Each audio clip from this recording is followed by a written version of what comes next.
बच्चों, good morning. क्योंकि मैं लेक्चर सुबह रिकॉर्ड कर रहा हूँ इसलिए गुड मॉर्निंग। वैसे स्वागत है आपका मेरे यूट्यूब चैनल केमिस्ट्री सगा पे। मैं हूँ केमिस्ट्री एक्सपर्ट मनोज शर्मा। बेटा, आप लोगों का structure of atom chapter start हुआ है।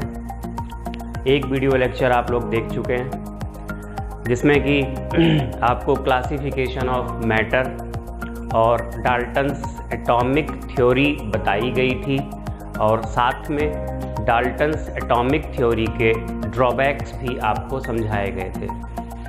इसके बाद आपसे कहा था इलेक्ट्रॉन, प्रोटॉन, न्यूट्रॉन इन सब की डिस्कवरी हुई थी और इनकी डिस्कवरी हमने आपको अभी पढ़ाई नहीं है। चैप्टर के लास्ट में हम आपको पढ़ा देंगे। अभी हम ये मान लेते हैं कि इलेक्ट्रॉन, प्रोटॉन, न्यूट्रॉन की डिस्कवरी हो चुकी है। थॉमसन का मॉडल आ चुका है, रदरफोर्ड का मॉडल आ चुका है। क्योंकि ये सारी चीज़ें हमारे लिए ज़्यादा इम्पॉर्टेंट नहीं हैं। जो भी चीज़ें इनमें इम्पॉर्टेंट हैं उनको हम बाद में डिस्कस कर लेंगे और हम अभी जो मतलब की चीज़ें हैं चैप्टर को आगे बढ़ाते हैं। तो अगर हम इन चीज़ों को बीच में स्किप करें और बाद में पढ़ेंगे, 100% पढ़ेंगे बाद वाले लेक्चर में, तो फिर थोड़ा सा हमें सब एटॉमिक पार्टिकल्स के बारे में जानना होगा। तो जो हमारी हेडिंग होगी अभी की, आप कॉपी पेन उठाएंगे और हेडिंग डालेंगे टर्म्स रिलेटेड विद सब atomic particles. Terms related with सब एटॉमिक पार्टिकल्स का मतलब है जो सब एटॉमिक पार्टिकल्स होते हैं वो इलेक्ट्रॉन, प्रोटॉन और न्यूट्रॉन होते हैं। तो उनसे जुड़े हुए टर्म्स के बारे में हम बात करेंगे। सबसे पहले तो हम इन तीनों ही सब एटॉमिक पार्टिकल्स का चार्ज और मास ये लिख लेंगे और उसके बाद हम इनसे जुड़े हुए टर्म्स की बात करेंगे। लेकिन ये आप टर्म्स रिलेटेड विद सब एटॉमिक पार्टिकल्स के अंदर ही रहने दीजिए सब कुछ।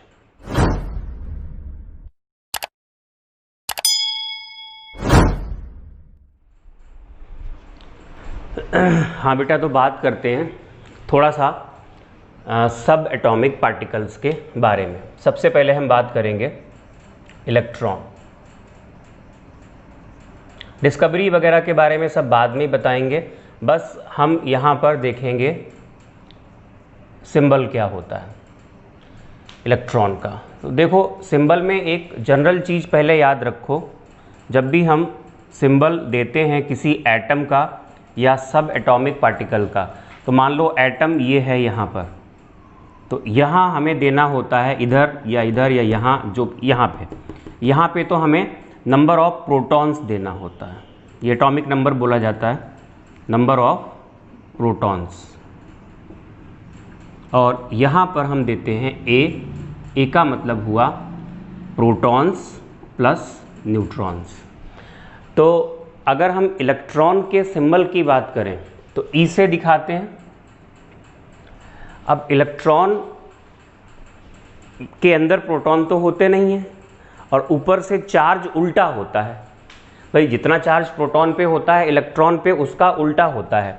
तो यहाँ पे -1 दिखाया जाता है ऐसे। और इलेक्ट्रॉन का मास जो होता है, इसे मास नंबर बोलते हैं, वो 0 माना जाता है। तो इस तरीके से रिप्रेजेंट कर देते हैं, या इसको रिप्रेजेंट करना हो इलेक्ट्रॉन को तो ऐसे भी दिखा सकते हो, इस तरीके से। अच्छा, ये इलेक्ट्रॉन का सिंबल हो गया। ये हमने आपको एक जनरल इन्फॉर्मेशन दी, इसको हम और इलेबोरेट करेंगे आगे चल के। सिंबल के बाद इलेक्ट्रॉन पे जो मास होता है इलेक्ट्रॉन का, वो मास होता है 9.1 × 10⁻³ kg। ज़रूरत पड़ने वाली है इन सब चीज़ों की, इसलिए हम पढ़ रहे हैं। ये मास अगर हम AMU में निकालें तो 0.000548 AMU होता है, एटॉमिक मास यूनिट।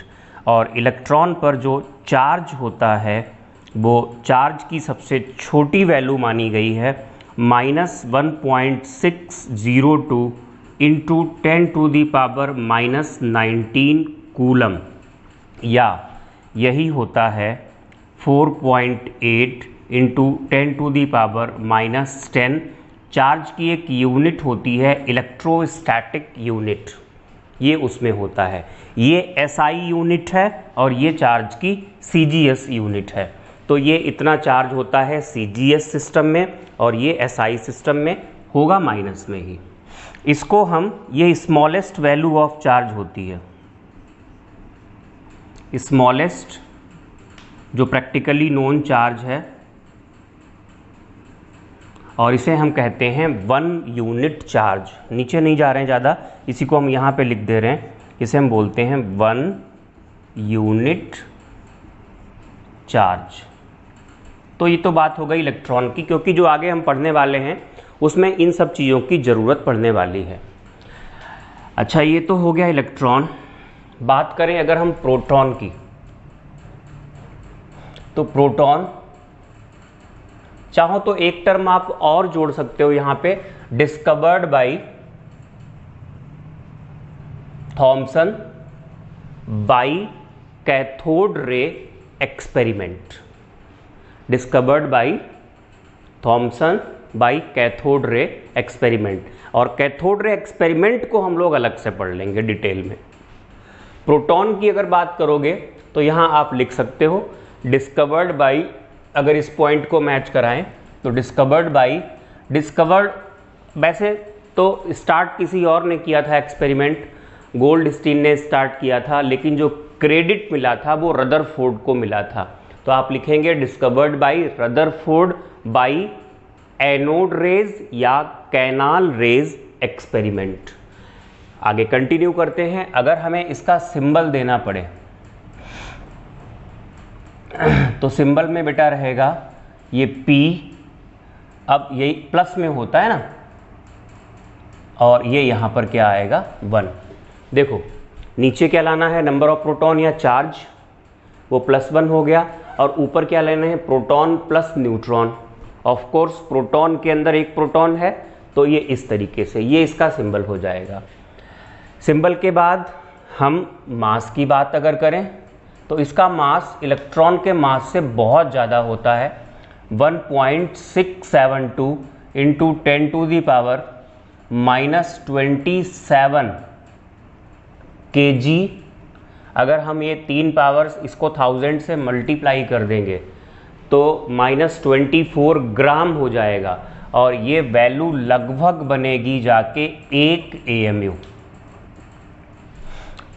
चार्ज, जितना चार्ज इलेक्ट्रॉन पे होता है उतना ही चार्ज प्रोटॉन पे होता है, बस नेचर अलग होता है। पॉजिटिव में होगा 1.602 इंटू 10⁻⁻19 कूलम, या इसी को हम बोलते हैं पॉजिटिव में सीजीएस सिस्टम में 4.8 into 10⁻⁻10 ESU, electrostatic unit. Charge भी हो गया। इसके बाद हम बात करें अगर न्यूट्रॉन की, न्यूट्रॉन एक न्यूट्रल पार्टिकल होता है, इसीलिए इसकी डिस्कवरी बहुत लेट हुई थी। रदरफोर्ड मॉडल आ गया था, तब तक न्यूट्रॉन के बारे में कुछ नहीं पता था। उसके बाद चैडविक, तो यहाँ से अगर मैच कराएं तो ये पॉइंट आप लिखेंगे discovered by Chadwick by bombardment of alpha particles on beryllium foil. Beryllium foil पर अल्फा पार्टिकल्स के बम्बार्डमेंट से इन्होंने न्यूट्रॉन की डिस्कवरी की थी, चैडविक ने। एक क्वेश्चन बनता है कि न्यूट्रॉन की डिस्कवरी बहुत लेट क्यों थी, तो उसका आंसर होता है because it is neutral particle. Electric field, magnetic field, ये सब इसको डिटेक्ट नहीं कर सकते हैं। इलेक्ट्रॉन और प्रोटॉन, इन सबको इलेक्ट्रिक फील्ड, कंडक्टिविटी, इन सब से डिटेक्ट किया जा सकता है। न्यूट्रॉन चैडविक ने डिस्कवर किया था। सिंबल अगर हमें देना पड़े तो आपको पता है इस पर चार्ज तो होता नहीं है, न्यूट्रल पार्टिकल है, तो 0n ऊपर ये 1 आता है। ये हो गया इस तरीके से न्यूट्रॉन। न्यूट्रॉन का मास लगभग प्रोटॉन के मास के बराबर होता है, 1.675 इंटू 10⁻⁻27 kg, जो लगभग माना गया है 1 AMU। और अगर हमें चार्ज बताना पड़े तो चार्ज आपको मालूम है ये एक न्यूट्रल पार्टिकल है, इसलिए चार्ज यहाँ पर निल है, मतलब ज़ीरो है। तो ये हमने सब एटॉमिक पार्टिकल्स के फीचर्स पढ़े जिनकी हमें आगे के चैप्टर में ज़रूरत पड़ने वाली है। इसका स्क्रीनशॉट आप ले लें या इसको आप कॉपी कर लें, जैसे भी कर सकते हैं। अब हम उन टर्म्स की बात करेंगे जो कि सब एटॉमिक पार्टिकल्स से जुड़े हुए हैं। टर्म्स में सबसे पहला टर्म जो आप डालेंगे वो है एटॉमिक नंबर।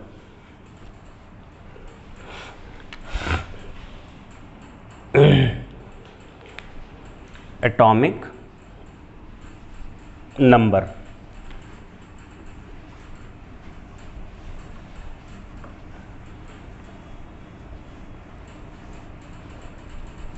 लिखिएगा।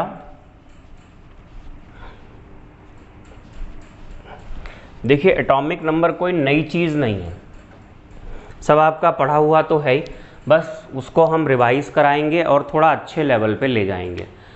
एटॉमिक नंबर को हम Z से दिखाते हैं और Z क्या होता है लिखें, it is number of protons, it is number of protons present in the nucleus of atom.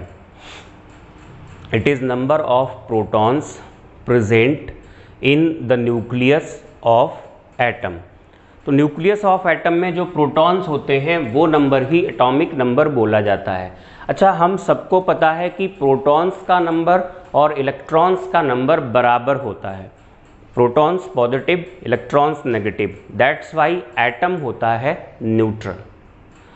फिर हमने एटॉमिक नंबर को नंबर ऑफ इलेक्ट्रॉन्स से क्यों नहीं डिफाइन किया, क्योंकि इलेक्ट्रॉन्स एटम से निकाले जा सकते हैं, इलेक्ट्रॉन्स एटम में ऐड किए जा सकते हैं, मतलब एटम को हम कैटायन में बदल सकते हैं, एटम को हम एनायन में बदल सकते हैं। इलेक्ट्रॉन्स का नंबर चेंज हो सकता है बट प्रोटॉन्स का नंबर चेंज नहीं हो सकता, दैट्स वाई इसको हमने प्रोटॉन्स के नंबर से लिया।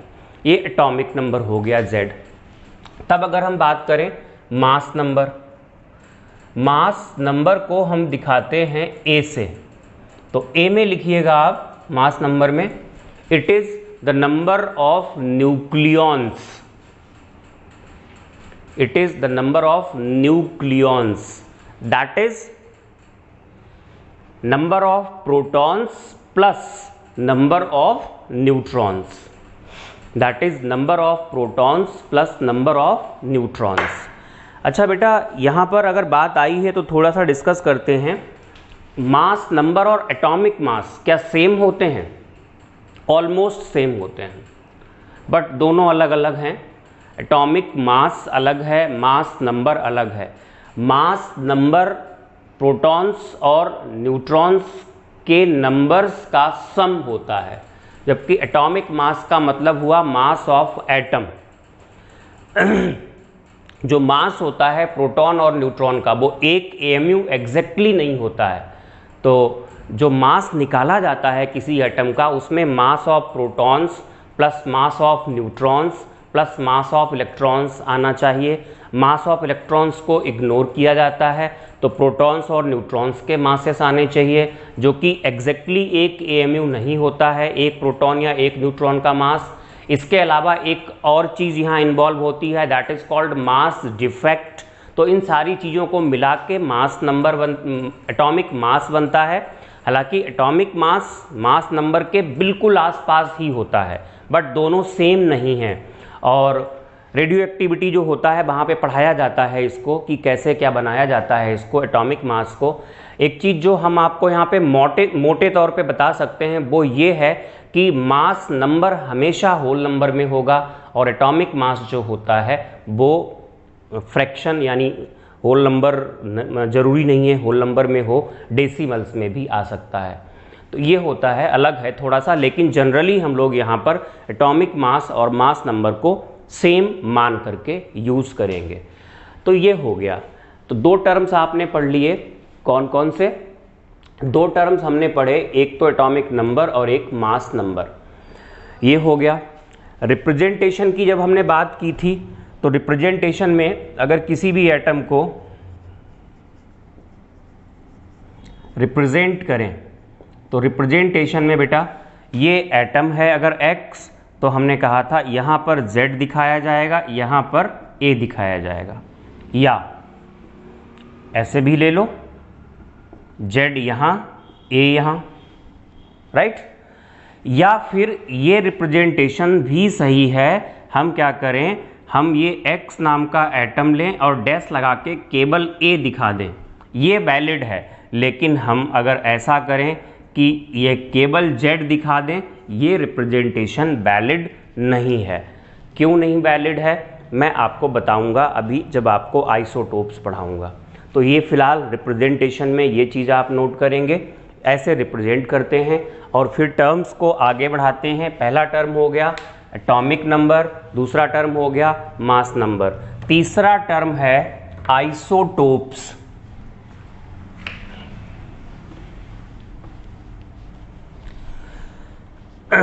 आइसोटोप्स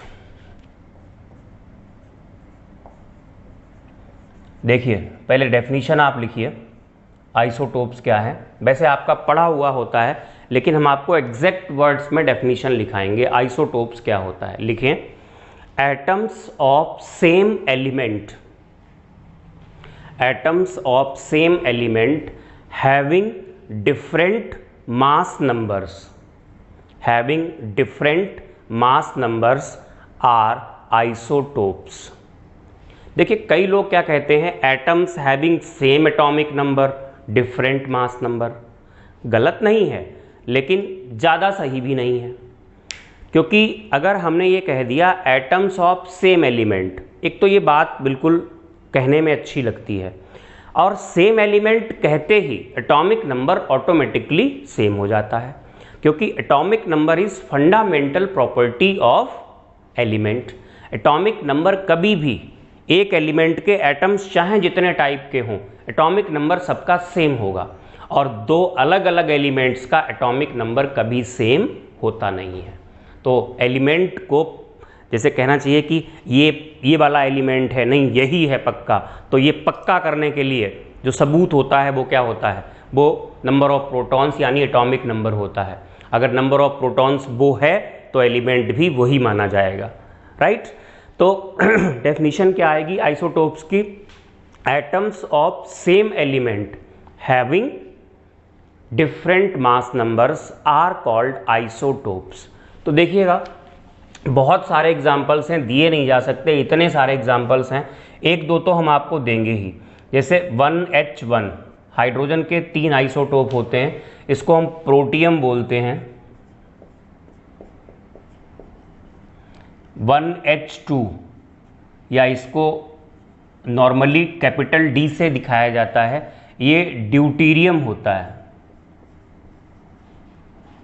और एक होता है 1H3, ये होता है ट्राइटियम, जो कि रेडियो एक्टिव भी होता है ये आइसोटोप।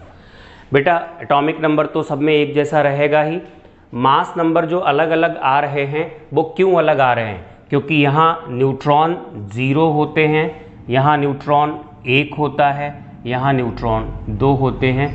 न्यूट्रॉन निकालोगे कैसे, ये निकलेंगे A-Z से, A-Z से। तो इस तरीके से और भी बहुत सारे एग्जाम्पल्स हैं। जैसे क्लोरीन की बात करें तो ये 17 है, क्लोरीन 35 भी होता है, और इसके अलावा 17 तो होना ही होना है, क्लोरीन 37 भी होता है। इस तरीके से ऑक्सीजन के, कार्बन के, बहुत लगभग सभी एलिमेंट्स के आइसोटोप्स होते ही हैं कुछ को छोड़ के, तो ये सब आइसोटोप्स बोले जाते हैं। यहाँ से 2 क्वेश्चंस बनते हैं।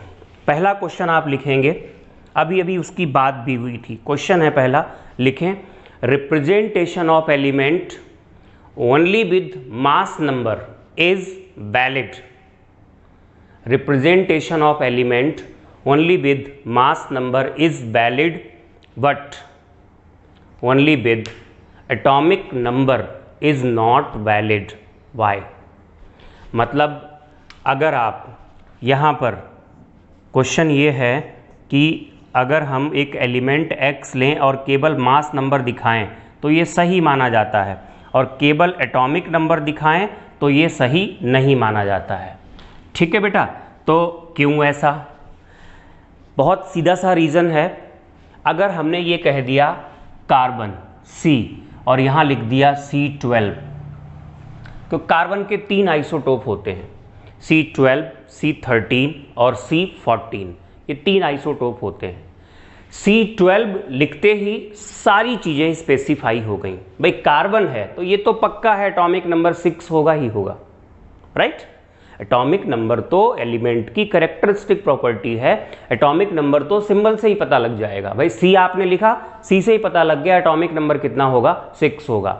बट अगर हम लिखते C और यहाँ पर ऐसे 6 दिखा देते तो ये रिप्रेजेंटेशन ठीक नहीं था, क्योंकि हमने C दिखाया और 6 दिखाया। 6 से C का पता लगता है, C से 6 का पता लगता है, लेकिन कार्बन ये कौन सा वाला है, इसका कौन सा आइसोटोप है, 12 वाला है, 13 वाला है या 14 वाला है, ये बात स्पेसिफाई नहीं हो पाती है। तो बहुत सीधा सा आंसर है, आप देंगे as we know element has more than one type of atoms which have different mass numbers and called isotopes. When an element is represented only with mass number, it gives complete information of element, but representation only with atomic number does not give complete information, right? ये information नहीं दे पाएगा कि कौन सा isotope है। ये बात समझ में आ गई? इसके अलावा जो दूसरा क्वेश्चन बनता है, दूसरा क्वेश्चन ये बनता है कि भाई मास नंबर में क्या आएगा, number of protons plus number of neutrons आते हैं। Number of protons and number of neutrons का नंबर जो होता है वो हमेशा होल नंबर में होता है, तो मास नंबर हमेशा किस में आएगा? ओबियसली मास नंबर किस में आएगा? होल नंबर में ही आएगा। लेकिन क्वेश्चन इस तरीके से पूछते हैं कि कुछ जगह पर ये फ्रैक्शन में क्यों लिया जाता है, कुछ जगह पर ये फ्रैक्शन में लिया क्यों जाता है? तो आंसर कुछ ऐसा होता है, जैसे क्लोरीन के ये 2 आइसोटोप्स हैं, एक 35 है, एक 37 है। अगर पहले हम हाइड्रोजन की बात करें तो हाइड्रोजन का जो सैंपल हमारे पास होता है, हाइड्रोजन गैस अगर भरी हुई है तो उसमें प्रोटियम ही होता है। ड्यूटीरियम और ट्राइटियम जो होते हैं वो रेयर होते हैं, इनकी परसेंटेज ना के बराबर होती है, तो सारा का सारा हम क्या मान लेते हैं, प्रोटियम। और अगर एटॉमिक नंबर हमें देना पड़े तो हम क्या, मास नंबर हमें देना पड़े तो हम कितना देंगे, 1 देंगे। ठीक है। लेकिन जब बात होती है क्लोरीन की, तो क्लोरीन गैस का अगर सैंपल आपके पास है तो उसमें दोनों ही सिग्निफिकेंट अमाउंट में होते हैं। 25% के आसपास ये होता है और 75% के आसपास ये होता है। तो ऐसे केस में हम किसी को भी इग्नोर नहीं कर सकते।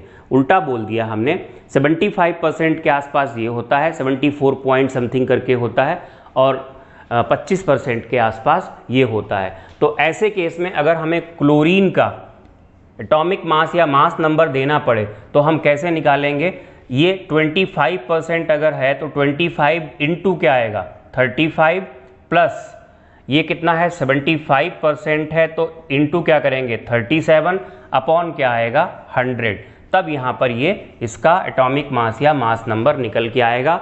और जो ये वैल्यू निकल के आती है ये फ्रैक्शन में हो सकती है, कहीं होती भी है और कहीं नहीं भी होती है। तो अगर आपसे क्वेश्चन पूछा जाए वाई द मास नंबर्स या atomic masses of few elements are in fraction, जबकि हम जानते हैं number of protons and number of neutrons is always in whole number, तो आपको आंसर देना है as we know an element has more than one type of atoms called isotopes, ठीक है, which have different mass numbers. When 2 or more isotopes are present in significant amount, then average of mass numbers is taken and average mass number can be in fraction। ये आपको इसका answer देना होता है।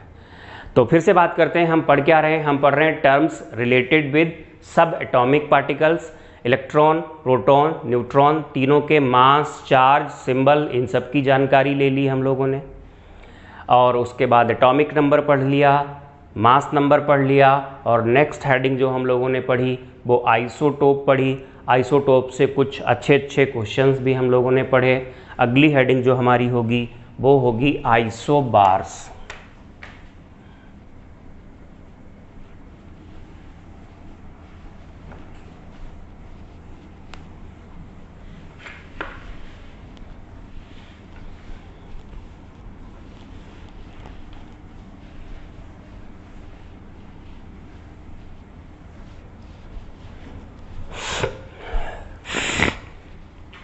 देखिए isobars क्या होते हैं।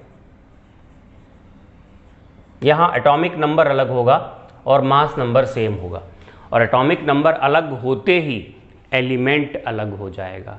तो लिखिएगा, atoms of different elements having same mass numbers are called isobars. Atoms of different elements मतलब एटॉमिक नंबर तो अलग हो गया। Atoms of different elements having same mass number are called isobars. ये सारे पॉइंट्स डाल्टन्स थ्योरी की धज्जियां उड़ा रहे हैं। तो देखिएगा, आइसोबार के अगर हम एग्जाम्पल्स लें, बहुत सारे एग्जाम्पल्स मिल जाएंगे, लेकिन जो वेल नोन एग्जाम्पल है वो है इस तरीके से आप ले लो। आर्गन जो होता है, आर्गन 18 और यहाँ पर होता है 40, और पोटेशियम का एक आइसोटोप होता है जिसका मास नंबर 40 होता है, और कैल्शियम का तो वेल नोन है 20 एटॉमिक नंबर है और मास नंबर 40 होता है। और एग्जाम्पल्स आप ले सकते हो, जैसे कार्बन का एक आइसोटोप होता है जिसका मास नंबर 14 होता है, और नाइट्रोजन का भी मास नंबर 14 होता है। इस तरीके से ये होते हैं आइसोबार्स। आइसोबार्स के बाद हम बात करेंगे आइसोटोन्स। आइसोटोन्स को हम आइसोन्यूट्रॉनिक भी कहते हैं।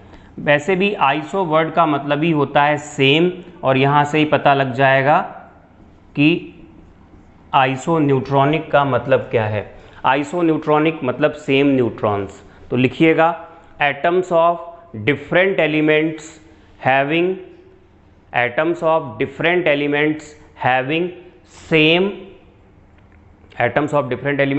Same number of neutrons are called isotones.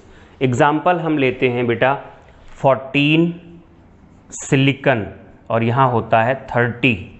Next आता है 15 phosphorus 31, 16 sulphur 32।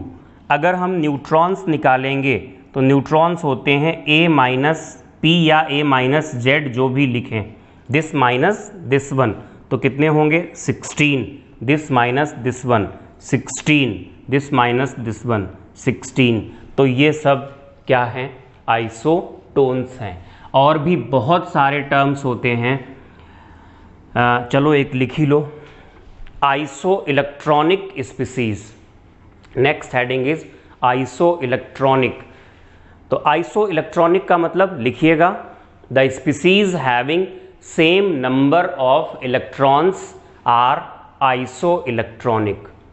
The species having same number of electrons are isoelectronic. Example आप ले लीजिए, देखिए एग्जाम्पल हम ले रहे हैं एन के बाद ओ, एफ के बाद नियॉन, के बाद सोडियम है Na के बाद है मैग्नीशियम, के बाद है एल्यूमिनियम। अगर इनमें हम प्रोटॉन्स पहले देख लें कितने कितने होते हैं। प्रोटॉन्स का नंबर जो होता है 7, 8, 9, 10, 11, 12 और ये है 13। इलेक्ट्रॉन्स का नंबर वैसे नाइट्रोजन में तो होता है 7, लेकिन जब इसको हम ट्रिपल नेगेटिव नाइट्राइड आयन बनता है तो इलेक्ट्रॉन्स कितने हो जाएंगे 10, क्योंकि 3 इलेक्ट्रॉन्स एक्स्ट्रा आ गए। ऐसे ही O पे जब 2 माइनस आता है तो यहाँ इलेक्ट्रॉन्स का नंबर बनेगा 10। F नेगेटिव में भी इलेक्ट्रॉन्स 10 हैं, नियॉन में इलेक्ट्रॉन्स 10 हैं, सोडियम में इलेक्ट्रॉन्स 11 होंगे, लेकिन Na पॉजिटिव में इलेक्ट्रॉन्स का नंबर होता है 10। Mg पे +2 लगाएंगे तो इलेक्ट्रॉन्स का नंबर 10, Al पे ट्रिपल पॉजिटिव लगाएंगे तो इलेक्ट्रॉन्स का नंबर 10। तो ये सारी स्पीसीज जो आपको दिखाई दे रही हैं इनमें नंबर ऑफ इलेक्ट्रॉन्स सेम है, दैट्स वाई इनको हम कहते हैं आइसो इलेक्ट्रॉनिक स्पीसीज। और भी बहुत सारे टर्म्स होते हैं, आइसो डायाफर्स होते हैं, ये सारी चीज़ें आपको पूरी केमिस्ट्री के सफ़र में कहीं ना कहीं पे पढ़ाई जाएंगी, क्योंकि यहाँ पर अगर हमने पढ़ा दिया तो फिर आप उनको समझ नहीं पाएंगे। तो बेटा टर्म्स रिलेटेड विद सब एटॉमिक पार्टिकल्स को हम लोग ख़त्म कर चुके हैं। अब बारी है कि यहाँ से कुछ ठीक ठाक से क्वेश्चंस को लगाया जाए। तो क्वेश्चन लिखिएगा, नियॉन मतलब any, neon has 2 isotopes. Neon के 2 आइसोटोप्स होते हैं, नियॉन 20 और दूसरा है neon 22। Neon has 2 isotopes, neon 20 और दूसरा है नियॉन 22। फुल स्टॉप के बाद लिखिएगा, atomic mass of neon is 20.2। atomic mass of neon is 20.2. Then calculate the percentage of heavier isotope. heavier मतलब ये।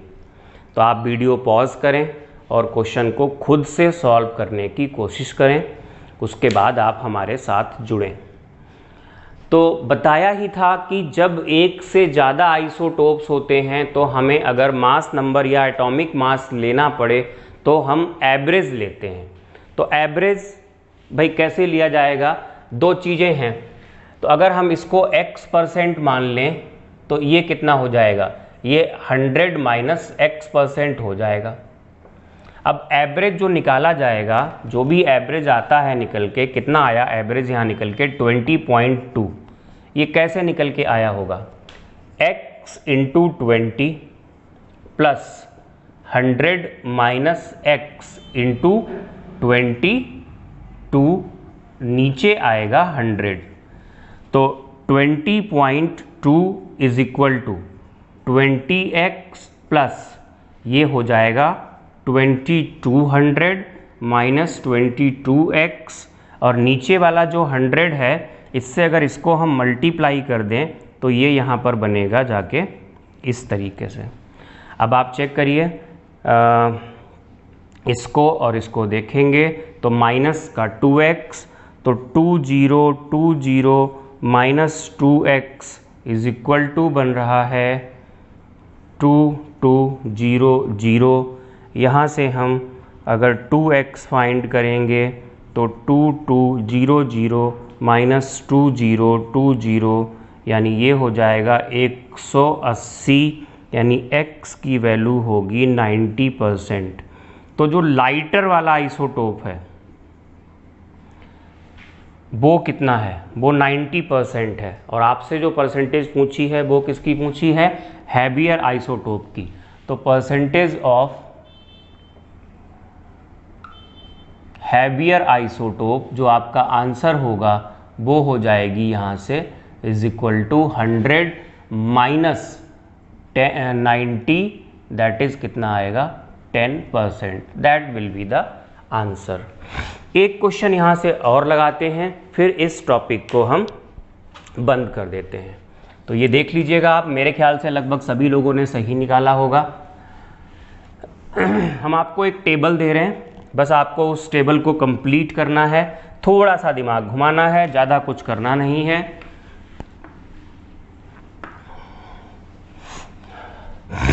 टेबल बना देते हैं, उस टेबल से आपको सॉल्व करना है।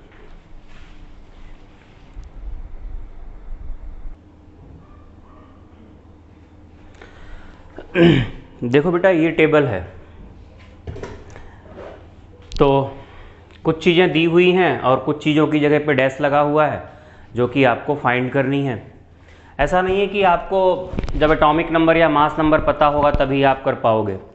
यहाँ पे आपको इतनी इन्फॉर्मेशन दी है कि आपको कुछ भी पता होने की ज़रूरत नहीं है, बस आपको ये पता हो कि ये स्पीसीज़ होती क्या है। जैसे जो नहीं दिया है वो मैं आपको यहाँ बता रहा हूँ। अगर बात की जाती है सोडियम आयन, तो सोडियम Na होता है और जब वो आयन बनाता है तो एक इलेक्ट्रॉन लूज़ करता है। एल्यूमिनियम 13th ग्रुप का है तो ये 3 इलेक्ट्रॉन्स लूज़ करता है।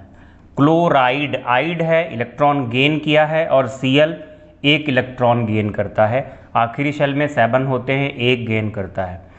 क्यूप्रस आयन होता है Cu+, और क्यूपरिक तब होगा जब Cu+2 होगा। तो चेक करते हैं, सोडियम Na+ है, एटॉमिक नंबर इसका 11। एटॉमिक नंबर 11 का मतलब प्रोटॉन कितने हो गए? 11। पहले तो आपको खुद ही ट्राई करना है, फिर यहाँ पर मैच कराना है। एटॉमिक नंबर 11 है और नंबर ऑफ न्यूट्रॉन्स 10 है, तो मास नंबर तो ऐसे ही मिल रहा है यहीं पे। कितना हो जाएगा? 20। नंबर ऑफ न्यूट्रॉन्स 10, हालांकि होता नहीं है सोडियम में। सोडियम में जो नंबर ऑफ न्यूट्रॉन्स होता है वो 12 होता है, लेकिन दिया है तो कोई बात नहीं, जो दिया है हम उसके अकॉर्डिंग सॉल्व कर रहे हैं। तो एटॉमिक नंबर 11, तो मास नंबर क्या होता है? एटॉमिक नंबर प्लस न्यूट्रॉन्स, तो यहाँ से कितना हो जाएगा? यहाँ से 21 होगा। नंबर ऑफ इलेक्ट्रॉन्स, बेटा जी number of electrons number of proton के बराबर होते अगर एटम न्यूट्रल होता, लेकिन Na+ है तो 1 इलेक्ट्रॉन लूज कर चुका है, तो यहाँ 10 आएंगे। नंबर ऑफ प्रोटॉन चेंज नहीं होते हैं, नंबर ऑफ प्रोटॉन कितने रहेंगे? 11 ही रहेंगे। Aluminium ion, mass number 27, number of electron यहाँ 10 है। एटॉमिक नंबर बताना है बेटा, 3 इलेक्ट्रॉन निकल जाने के बाद 10 है इलेक्ट्रॉन यहाँ। जब 3 इलेक्ट्रॉन लूज हो गए उसके बाद कितने बचे यहाँ इलेक्ट्रॉन? 3 बचे। जब ये न्यूट्रल एटम था तो इलेक्ट्रॉन कितने होंगे? 13। और न्यूट्रल एटम में जितने इलेक्ट्रॉन होंगे उतने ही क्या होंगे? प्रोटॉन, यानी एटॉमिक नंबर, तो ये 13 आ जाएगा। Number of proton of course atomic number के बराबर कितना होगा? 13। न्यूट्रॉन कितने होंगे? This one minus this one, यानी कितने हो रहे हैं? 14 हो रहे हैं। नंबर ऑफ न्यूट्रॉन्स जो होता है वो mass number minus atomic number होता है। Chloride ion, number of electron इसमें 18 दिए हैं। 1 इलेक्ट्रॉन जब गेन कर लिया तब 18 इलेक्ट्रॉन्स हुए, मतलब न्यूट्रल एटम में इलेक्ट्रॉन्स का नंबर कितना रहा होगा? 17। और न्यूट्रल एटम में जितना इलेक्ट्रॉन्स का नंबर रहा होगा वही नंबर किसका होगा? प्रोटॉन्स का, और वही नंबर होगा एटॉमिक नंबर का। मास नंबर कैसे निकालते हैं? मास नंबर होता है न्यूट्रॉन्स प्लस एटॉमिक नंबर या प्रोटॉन, कुछ भी ले लो, तो ये कितना बन जाएगा? 35। जो चीज़ें हमने कैलकुलेट की हैं सर्कल में रखी हैं, वो क्यूप्रस आयन में इलेक्ट्रॉन्स 28 हैं, मतलब 1 इलेक्ट्रॉन लूज करने के बाद। तो न्यूट्रल में इलेक्ट्रॉन कितने रहे होंगे? 29। वही प्रोटॉन होंगे और वही होगा एटॉमिक नंबर। और पूछा क्या है? Mass number. मास नंबर के लिए इसको और इसको ऐड करने की ज़रूरत है, यानी ये बन रहा है 9 और 5 14, और 3 और 2 5 और 1 6, यानी कितना बन रहा है? 64। तो इस तरीके से हम चीज़ों को सॉल्व कर सकते हैं। कोई एक स्पीसीज़ देकर भी आपसे क्वेश्चन पूछा जा सकता है। जैसे आपसे इस तरीके से क्वेश्चन दे देंगे कि भाई ये हमारे पास, ये ऐसे बोल दिया Al ट्रिपल पॉजिटिव है, और यहाँ ऐसे लिखा कि जो Z होता है इसका वो 13 होता है, और इसका जो मास नंबर होता है वो 27 होता है। बताइए इसमें इलेक्ट्रॉन्स कितने हैं? बताइए इसमें प्रोटॉन्स कितने हैं? बताइए इसमें न्यूट्रॉन्स कितने हैं, बताइए इसका मास नंबर क्या है, इस तरीके से। अब क्वेश्चन में कुछ खास बात तो है नहीं, मास नंबर तो देखो बेटा लिख ही दिया है, तो कितना आ जाएगा आंसर यहाँ पे 27 आ जाएगा ऐसे करके। अब पूछा है कि 13 यहाँ इलेक्ट्रॉन्स मतलब एटॉमिक नंबर 13, तो प्रोटॉन्स का नंबर एटॉमिक नंबर के बराबर होता है 13, ये पता लग गया। इलेक्ट्रॉन भी 13 होते अगर न्यूट्रल होता, 3 निकलने के बाद अब कितना रह गए होंगे 10, ये भी निकल गया। न्यूट्रॉन्स का नंबर क्या होता है this one minus this one, यानी कितने हो जाएंगे 14, ऐसे भी निकल सकते हैं इस तरीके से। या ऐसे भी क्वेश्चंस बनते हैं, एक सिंबल x है, इसमें आपको कोई एक चीज़ दे देंगे, जैसे दे दिया कि इसका ये जो यहाँ पर इस तरीके से इसका मास नंबर जो है वो 200 है, और फिर बोलेंगे कि इसमें न्यूट्रॉन्स का नंबर 1% ज़्यादा है किससे, प्रोटॉन से, तो बताओ प्रोटॉन कितने होंगे, न्यूट्रॉन कितने होंगे। तो उसको भी निकाल सकते हैं आप, भाई प्रोटॉन का नंबर x मान लिया तो न्यूट्रॉन का नंबर कितना होगा x प्लस 1% ऑफ x, और फिर प्रोटॉन प्लस न्यूट्रॉन करके आप 200 रखोगे, x की वैल्यू आपको पता लग जाएगी। अगर फ्रैक्शन में आती है, डेसिमल में आती है, तो अप्रॉक्सीमेट कर लेंगे और उस तरीके से हम इसको एडजस्ट कर लेंगे। वैसे जो आपको डिजिट्स दी हुई होंगी वहाँ से फ्रैक्शन में आएगा नहीं। ठीक है बेटा, तो ये तो थे टर्म्स रिलेटेड विद सब एटॉमिक पार्टिकल्स जो कि ख़त्म हो गए। जो हमारा नेक्स्ट लेक्चर होगा यानी थर्ड लेक्चर इस चैप्टर का, उसमें हम लोग लाइट के बारे में थोड़ा सा पढ़ेंगे, फिर कहीं जाके बोर मॉडल पे पहुंच पाएंगे कि लाइट से जुड़ी हुई एनर्जी कैसे निकालते हैं, फोटो इलेक्ट्रिक इफेक्ट क्या होता है, ब्लैक बॉडी रेडिएशन क्या होता है। ये सारी चीज़ें नई होंगी आपके लिए, क्योंकि ये वाला लेक्चर तो आपको लग रहा होगा कि हाँ ज़्यादा से ज़्यादा हमारा पढ़ा हुआ है, बस ये हुआ कि हाँ एक्यूरेसी बन जाएगी, अब किसी चीज़ में गलती नहीं होगी। जहाँ थोड़ा संदेह था, सस्पेक्टेड था, या मतलब जहाँ पर थोड़े डाउट्स थे, वो आपके बस क्लियर हुए होंगे इस लेक्चर से। लेकिन नेक्स्ट लेक्चर के बाद जो भी होगा वो सब आपके लिए नया होगा, इंटरेस्टिंग तो है ही है और चैप्टर बड़ा भी है। तो देखिए, इसको सब्सक्राइब कर दिया है तो थैंक यू, सब्सक्राइब नहीं किया है तो सब्सक्राइब कीजिए प्लीज़। देखते ही कमेंट बॉक्स में नाम लिखिए, अपनी अटेंडेंस दिखाइए। वीडियो अच्छा लगे तो प्रमोट करने के लिए लाइक कीजिए और शेयर भी कीजिए। Thank you for watching.